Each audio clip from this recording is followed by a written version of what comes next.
अब हम लोग स्टार्ट करेंगे डायनामिक मेमोरी एलोकेशन के बारे में। तो डायनामिक मेमोरी एलोकेशन जो है वो प्रोग्रामिंग के अंदर एक ऐसे प्रोसेस को रेफ़र कर रही होती है जिसमें हम लोग रन टाइम के दौरान जो है वो अपनी मेमोरी के लिए रिक्वेस्ट कर रहे होते हैं, यानी न्यू मेमोरी के लिए हम लोग रिक्वेस्ट कर रहे होते हैं उसको मैनेज करने के लिए, ठीक है। Rather than that the compile time, यानी कंपाइल टाइम के बजाय हम रन टाइम में जो मेमोरी एलोकेशन के लिए या न्यू मेमोरी के लिए जब हम लोग रिक्वेस्ट कर रहे होते हैं या उसको मैनेज करने के लिए रिक्वेस्ट कर रहे होते हैं, दैन इस प्रोसेस को हम बोलते हैं हमारा ये डायनामिक मेमोरी एलोकेशन होता है प्रोग्रामिंग में, ठीक है।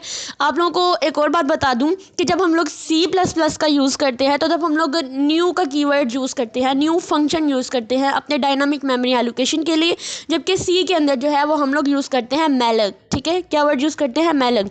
इसके बाद अगर हमें इसे डी एलोकेट करना हो, जब हमें इन मेमोरीज़ की ज़्यादा ज़रूरत नहीं होती, तो हम क्या करते हैं C++ के अंदर हम लोग यूज़ करते हैं डिलीट का कीवर्ड, जबकि हम लोग जो है वो C के अंदर यूज़ करते हैं अपना फ्री का कीवर्ड, ठीक है। तो हम लोग जो है यहाँ पर आप लोगों को एक प्रोग्राम नज़र आ रहा है जिसको मैं आप लोगों को समझाती हूँ कि यहाँ पर लिखा हुआ है सबसे पहले hash include iostream using name space STD, फिर उन्होंने एक मेन फंक्शन बनाया हुआ है, फिर मेन फंक्शन की बॉडी के अंदर उन्होंने सबसे पहले एक पॉइंटर डिक्लेयर किया हुआ है और उसके अंदर उन्होंने न्यू मेमोरी को एलोकेट किया हुआ है, यानी न्यू मेमोरी एलोकेशन के लिए उन्होंने न्यू का कीवर्ड यूज़ किया है, साथ में इंट यूज़ किया है। अब ये जो जब हम डेव पे करेंगे बोल्ड हो जाएंगे, मतलब क्या होगा कि ये बिल्ट इन है हमारे पास और हमें न्यू मेमोरी के लिए इनकी रिक्वायरमेंट्स है, यानी इनकी ज़रूरत है। उसके बाद उन्होंने क्या किया हुआ है कि इस न्यू मेमोरी इंट के अंदर, चूँकि ये इंटीजर टाइप की है, तो उन्होंने इसी पॉइंटर को जो डिक्लेयर किया था स्टैटिक पीटीआर के नाम से, और उसके अंदर उन्होंने वैल्यू स्टोर करा दी है 10। हम इसको खुद रन करके देखें, देन आप लोगों को खुद अच्छे से आइडिया हो जाएगा जब हम डेव पे करेंगे।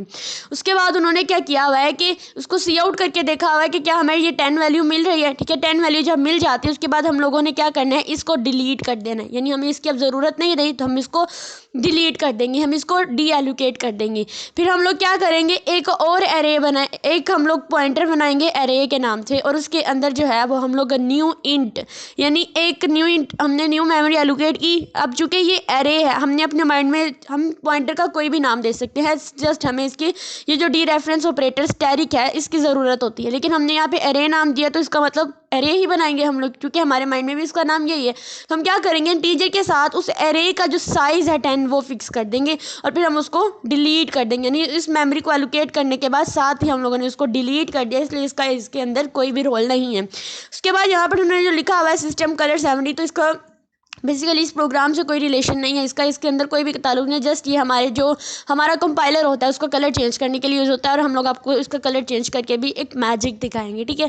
तो चलते हैं हम लोग अपने डेव C++ की तरफ, ताकि हम लोग जो हैं वो इसका अपने प्रोग्राम को रन करके देखते हैं, ठीक है। तो हमारे पास जो है वो हमारा डेव C++ जो है वो ओपन होकर आ गया है। आप देख सकते हैं कि मैंने उसका बेसिक स्ट्रक्चर जो है वो पहले से लिख लिया है, तो आप लोगों ने भी ऐसा करना है। उसका जो बेसिक स्ट्रक्चर है, सबसे पहले मैं फिर से कह रही हूँ, कोई भी प्रोग्राम करना हो आप लोग प्लीज़ इस स्ट्रक्चर को लाजमी लिखा करें, ताकि आप लोग जो उसको बार बार डीबग करके देखें, आप लोगों की जो भी एरर्स होंगे वो साथ साथ आप उसको करेक्ट करते जाएँ। तो हम लोगों ने क्या करना था, बेसिकली हम लोगों ने यहाँ पर करना था मेमोरी को किस तरह से हम लोग एलोकेट करते हैं और किस तरह से हम लोग जो है वो डी एलोकेट करते हैं। तो एलोकेट करने के लिए हमने जो हमारे मैनुअल पे एग्जांपल गिवन थी उसी को हम लोग सॉल्व करेंगे। तो सबसे पहले हमें क्या करना है, इंट स्टैटिक पीटीआर, यानी हमें एक पॉइंटर बनाना है और उसके आगे हमें एक न्यू इंटीजर टाइप की जो मेमोरी है उसको एलोकेट कर लेना है। हम किस तरह से करेंगे, न्यू का कीवर्ड लिखेंगे और साथ में इंट लिख देंगे। अब देख सकते हैं हमारे पास न्यू और इंटीजर ये दोनों के दोनों क्या हुआ है, ये बोल्ड हो चुके हैं, यानी कि ये हमारे पास बिल्ट इन है, हमारा डेव इसको समझ सकता है। फिर हम क्या करेंगे, हम लोग स्टैटिक पीटीआर जिसको हमने डिक्लेयर कराया था उसके अंदर जाकर हम लोग 10 को स्टोर करा देंगे। अब इसका मतलब क्या होगा कि जो न्यू मेमोरी बनी है इंट, अब इसके अंदर जो है वो वैल्यू जाकर स्टोर हो जाएगी 10 की, ठीक है। उसके बाद हम लोग इसको सी आउट कर देंगे। सी आउट में हम लोग क्या लिखेंगे, हमें स्टैटिक पीटीआर जो है इसको प्रिंट करा कर देना है और साथ में हम लोग कर देंगे and line for the next line, ठीक है। आप लोगों को होप सो इसकी समझ आई होगी। अब हम इसको F11 करके रन करके देखते हैं, जहाँ पर जो भी एरर होगा देन वो हमारे सामने जो है वो बिल्कुल आ जाएगा। अब देखिए यहाँ पर कोई भी एरर नहीं है, तो हमारे पास जो है वो 10 मेमोरी जो है वो स्टोर होकर आ गई है। अब ये 10 किस तरह से आई है इसको मैं आप लोगों को समझाती हूँ। सबसे पहले तो हमारे पास क्या हुआ कि हमारा ये स्टैटिक पीटीआर जो है ये बना, ठीक है। उसके बाद इसके अंदर एक न्यू मेमोरी बन गई। बेसिकली ये जब हमने पॉइंटर बनाया, अब ये पॉइंटर क्या करता है, हमें तो बताता है कि उस चीज़ का एड्रेस क्या है, ठीक है। यानी इस पॉइंटर ने बताया कि जो हमने न्यू मेमोरी बनानी है ये जो बॉक्स बनाना है हमने, ये किस लोकेशन पे जाकर बनेगा, इस स्टैटिक ने हमें बेसिकली ये बताया है कि ये मेमोरी एलोकेट किस जगह पर जाकर होगी, किस जगह पर जाकर इसने जो है वो बनना है। ठीक है, तो बेसिकली यहाँ स्टैटिक पीटीआर का मतलब भी यही होता है। अब हम इसको हम लोगों ने देखा कि हम लोग मेमोरी को किस तरह से एलोकेट कर रहे हैं। अब यहाँ पे हम लोग ये भी देखेंगे कि हम लोग मेमोरी को डी एलोकेट किस तरह से करेंगे। तो डी एलोकेट करेंगे जब हम लोग, तो उसके लिए हम लोग सिंपल क्या लिखेंगे, यहाँ पर हम लोग लिखेंगे डिलीट, और साथ में हमने पॉइंटर के साथ जो भी नाम जो भी वेरिएबल का नेम लिखा होगा हम उसको लिख देंगे, जैसे पीटीआर है। ठीक है, अब इसका इस पर तो कोई इफेक्ट नहीं पड़ेगा आउटपुट पे। जैसे इसको मैं रन करके देखती हूँ तो मेरे पास 10 का 10 आएगा वापस। 10 जो है वो वापस से क्यों आया, क्योंकि मेरी सी आउट जो है वो पहले प्रिंट होनी है, यानी इस चीज़ ने पहले मुझे आउटपुट दे दी है।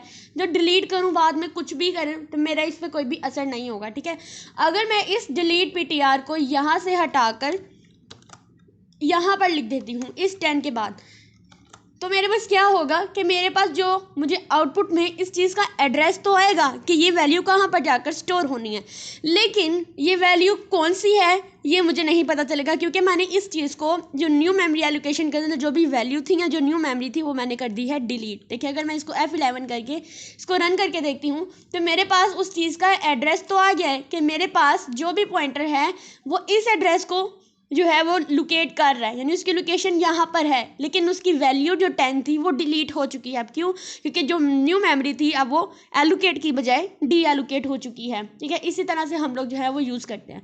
आप लोगों को एक चीज़ दिखानी थी कि अगर मैं यहाँ पर लिखती हूँ सिस्टम और अंदर मैं लिख देती हूँ कलर कौन सा 70, तो क्या इफेक्ट होगा मेरी कंपाइलर के ऊपर। इसमें मैं रन करती हूँ तो रन करने के बाद मेरा ये कलर जो है वो हो चुका है ग्रे। ठीक है, हम इसके अंदर और वैल्यू चेंज कर देख लेते हैं। अगर मैं इसका कलर लिखती हूँ 10, तो देन मेरे पास कौन सा कलर आएगा वो मुझे यहाँ पर शो करा देगा। यहाँ पर मेरा कलर आ जाएगा ब्लू। ठीक है, यानी आप अपनी मर्जी से अपने कंपाइलर का जो कलर है वो भी चेंज कर सकते हैं।